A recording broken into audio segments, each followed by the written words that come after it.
If you get these three aspects right, I think you'll find that you begin to feel almost propelled forward towards your goals. I think that too often we set goals that don't really inspire us, and then we just sort of trudge along towards them. Maybe we get there, maybe we don't, but we lose the joy, the passion that we deserve to have. Welcome to The Joy Within. I'm Kyle Greenfield, and I believe that you have the ability to become calm, confident, and happy anytime that you choose. Some days, that's easier than others, but with the right tools and the right way of thinking, we can unlock incredible states of joy, peace, and well-being within us. So visit thejoywithin.org to get started today, so that together we can create a happier and more peaceful world. Hello, and welcome back to the Joy Within's podcast. We're now heading into the middle of December, which means if you haven't started thinking about your goals for next year yet, it's time to get on it. I saw a great quote the other day that said, the best way to hit next year's goals is to not wait until next year to start them. And I love that. I know that I've just spent the last couple of weeks outlining everything that's coming down the pipe here at The Joy Within, and we've got an incredible year planned for you, and I'm really excited about it, but I don't want to talk about that today. Today, I want to do whatever I can to make sure that you too feel excited, inspired, and on track for everything that you want to achieve next year. So I want to dive into the lesser known aspects of goal planning. These are the areas that I think most people miss, because we've all heard the standard process. We all know that we need to set a big goal, that we should make it SMART, which means specific, measurable, actionable, realistic, and time-bound. And we all know that we should have a plan, and then we need to take action on that plan. And there are 1,000 different variations of that type of process, that way of thinking about your goals. And while I don't think that any of that is bad advice, I know for me, I've always felt that there's something lacking in it. And it took me a lot of years of setting and resetting the same goals over and over again, failing to reach them, and then just thinking, oh, okay, I guess I'll try again, before I figured out what some of these missing links are. So that's what I'd like to dive into today. There are 3 parts to this, and I go into more detail on each of these, and I give you simple exercises for each as well, in my Goal Setting Challenge. It's a free series that I've just released this week, and you can find it at thejoywithin.org/goals. So if you like today's episode, I encourage you to go check that out, thejoywithin.org/goals. If you get these 3 aspects right, I think you'll find that you begin to feel almost propelled forward towards your goals. I think that too often we set goals that don't really inspire us, and then we just sort of trudge along towards them. Maybe we get there, maybe we don't, but we lose the joy, the passion that we deserve to have. And you could apply this to anything. You could apply it to goals about work, career, family, health, hobbies, whatever is important to you. The process is the same.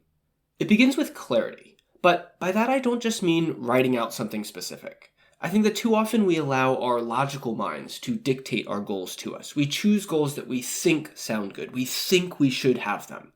And we don't take the time to be truly honest with ourselves about what is right for us. Which is crazy, because getting this right is the foundation which allows us to achieve whatever it is that is meaningful for us. But if we aren't clear about what is truly right for us, then we won't ever feel really inspired. If we only do what we think that we should do, what we think sounds logical or necessary or realistic, then it's kind of like giving up before we even get started. We never even give ourselves the chance to succeed, because if we are not inspired and aligned with our goals, then firstly, we are way less likely to actually achieve them. And secondly, the process towards them will feel like a struggle. It will feel like every step forward is forced, or trying, or just empty or apathetic. Like we're just going through the motions. And it creates this inner conflict because we think that we want to be a certain way to achieve that goal, but we feel like we can't. We feel like something is holding us back because on a deep gut level, we know it's not right for us. I am saying this as someone who has been there way more times than I would like to admit. And I know what it feels like to be moving towards a goal, usually a goal that sounds good, like something that you could easily say at a cocktail party, but to feel in a way that you can't really quite articulate, that it's just not right. It's not really who you are, even though logically, everything about it makes sense. And I know for me, that's always caused me to feel a huge split in my energy, like I wasn't really being true to myself. And every day that I would pursue one of those logical goals that wasn't aligned with my being, it would just take this tremendous effort, just to put one foot in front of the next. It's just so draining. That's what happens when our goals are dictated entirely by our rational minds. So when I talk about gaining clarity, what I really mean is to come into balance with our intuitive mind, our gut instincts, our inner knowingness about what is right for us. And for most of us, this feels like letting go of the reins a bit. It feels like letting go of the rational mind. But not because I'm asking you to abandon logic and reason, but because in our society we are so strongly biased towards the rational mind. I mean, I'm a super logical person. We are so strongly taught to be purely rational that we almost completely ignore our intuition, at least on a day-to-day level. And I think we have to recalibrate that in order to find the right balance. So the way to do this is to begin to pay attention to the subtle pulse of energy within you. It's a very slight feeling of expansion and contraction. And again, I give you an exercise for this in the goal setting challenge. That's over at thejoywithin.org/goals. When we can allow that intuitive voice to come through, we can feel an immense sense of peace. Like I said, just a knowingness when we identify what that right goal is. Once we identify the right goal, the next step is to trust in that goal. And this sounds obvious, but I think we very often get this wrong because we tend to just sort of pull our goals out of thin air. Like we set arbitrary targets, arbitrary deadlines, and we don't really believe them. We often want to believe them, but we don't. Not really, not if we're honest. Then we go ahead and we make a plan to try to reach those arbitrary targets. We stress about trying to do it on the timeline that we've set. And because we're basing this only on the logical mind, we only create plans that represent our current level of knowledge. We make plans based on resources that we already have and projections derived from the assumptions that we already hold. That sounds reasonable, but if we have a big goal, and most meaningful goals are big, at least they should be big, then planning in this way can actually create a tremendous sense of doubt. We might not identify this feeling as doubt. We might say it feels like stress, or it feels like being overwhelmed. Or sometimes it's like feeling disheartened or discouraged at the immensity of the tasks before us. But underneath all of that is doubt. That doubt comes from an over-reliance on the logical mind. We think we need to see the entire path before we even begin. But we don't. We only need to know what the one right next step is. And then we just need to trust in that step. We need to trust that as we start moving forward, the next step will emerge, and then the next, and the next. We don't need to know how we'll achieve step 10 before we even get started with step 1, if we trust in the process. Because it's the process of moving forward that will pave the way. That's what will bring us the resources, the knowledge, the skills that we need. For me, I find this is a process of sort of seeing the way forward, but not really knowing how all those pieces will fit together. Like, it's kind of hazy. It's a vague idea that I might have. Instead, I just sort of feel them. I feel that the steps are right, in a way that my logical mind cannot yet see. And the key is to have enough trust in that feeling. Again, it's that sense of inner knowingness that I can move forward, even if that right next step doesn't appear to fit into a logical plan just yet. So again, it's about finding a sense of release and balance in that. And I've found that when I allow myself to do this, the path towards my goals unfolds more easily and more effortlessly than it would otherwise. And I find that I'm more likely to reach those goals, because when I try to hammer every detail into place before I start out, I always fail. Or at the very least, I always have to reassess and replan at each step along the way. Because nothing ever goes according to the original plan. So that's why this inner guidance is so helpful. It helps us to trust and just know. If you're dealing with stress and negativity in your life, The Joy Within can help. Our membership program provides a clear path to reduce stress and cultivate more joy in your life by showing you how to get out of your own way. When we learn to quiet that annoying little voice in our head, we allow a natural sense of joy, peace, and well-being to shine from within. Our program activates that joy within you by combining clear insights and simple actions with personal accountability and a plan that we customize to work for you. Best of all, it's free to get started. So head over to thejoywithin.org/join to sign up today. That's thejoywithin.org/join. Now, back to the show. So if we are clear on the right goals for us, and if we can trust in those goals and our ability to reach them even when we can't see how, then the only thing keeping us from achieving those goals is ourselves.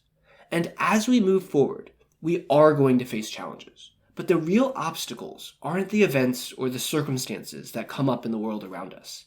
They're the inner demons, our own negative thoughts, fears, and limiting beliefs that will crop up along the way.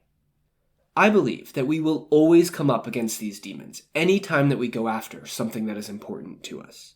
It's just part of the process. But often, when we think about our goals and when we think about the actions that will get us to them, we often fail to account for these inner blocks that are there, waiting to trip us up along the way. Often, these blocks feel like hesitation or procrastination. They might feel like indecision or self-doubt, and they feel like discouragement or struggle, like, I just can't. These are all pointers to those inner demons, the inner fears and limiting beliefs that we hold. And when we face those challenges, all it means is that we are confronting a fear or a limiting belief. And we have to move past it. We have to shift it in order to reach our goal. The way I like to think of this is I think of the person I have to become in order to reach my goal. I think of a future version of myself, a version of me who has already achieved the goal. And I try to recognize that there is a gap between who I am now and who that future self is. That person thinks differently to me. He acts differently. He quite literally is not the same person that I am. And my number one aim as I'm pursuing my goal is to close that gap. I have to shift my thoughts. I have to change my beliefs. I have to overcome the fears that are keeping me from becoming him. And the faster I can identify these inner blocks, the faster I can release them, and the easier it will be to flow towards everything that I want. If we know that these blocks are coming, we can account for them. We can be on the lookout for them. So we don't interpret those feelings of worry or of doubt or hesitation or discouragement along the way as signals that we can't have our goal. But instead, we can interpret them as pointers towards what our real next step is, the demons that we have to confront.